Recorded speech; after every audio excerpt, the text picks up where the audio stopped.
Bonjour, donc une super floraison d'automne, septembre, octobre, à la fois en isolé. Donc un arbuste en isolé, c'est lui qui fait le spectacle et il n'est pas en accompagnement dans un massif. Je vous montrerai un peu plus tard cette plante en accompagnement dans un massif. Là, il est tout seul. Alors le l'Espedeza, vous verrez l'écriture dans la description de la vidéo.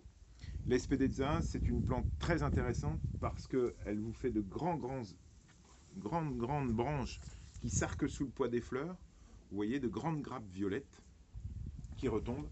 Et là, vous pouvez redescendre un petit peu pour pouvoir observer la quantité de fleurs qu'il peut y avoir sur cette plante.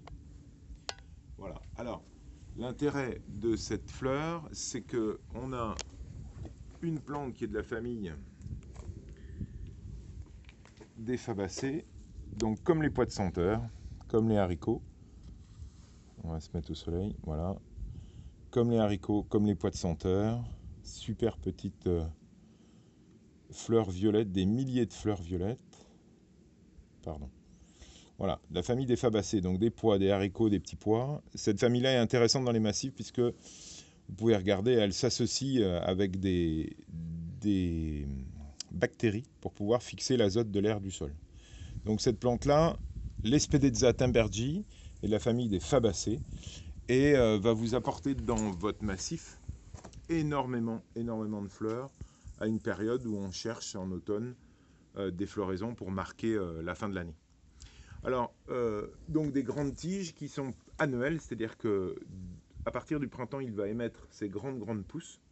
Ça reste une vivace, on est bien d'accord, qui ne va pas construire un tronc, qui ne va pas construire des branches, mais qui va faire ces grandes branches qui s'arquent et qui vont mourir dans l'année, dans l'hiver, d'accord, pardon, et que vous taillerez au printemps, février-mars. Elles seront toutes sèches, vous les retaillez et chaque année, il va réémettre ces grandes pousses.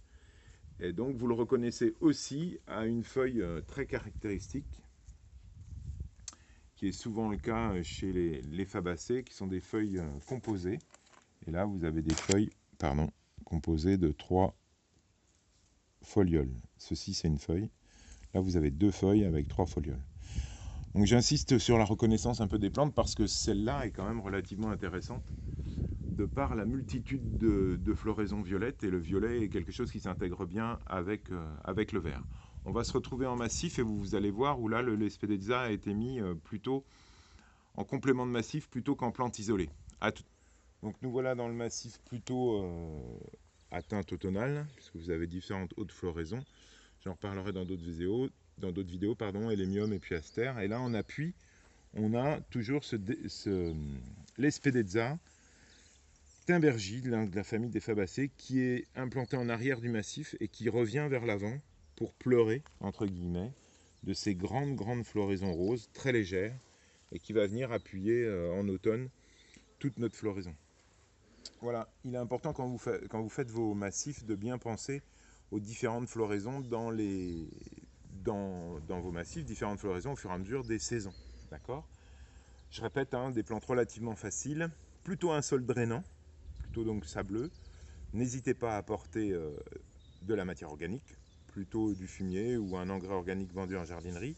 Attention, si vous êtes en sol drainant, ça veut dire que la pluie va emmener tous ces éléments fertilisants qu'il va être important de rapporter assez souvent.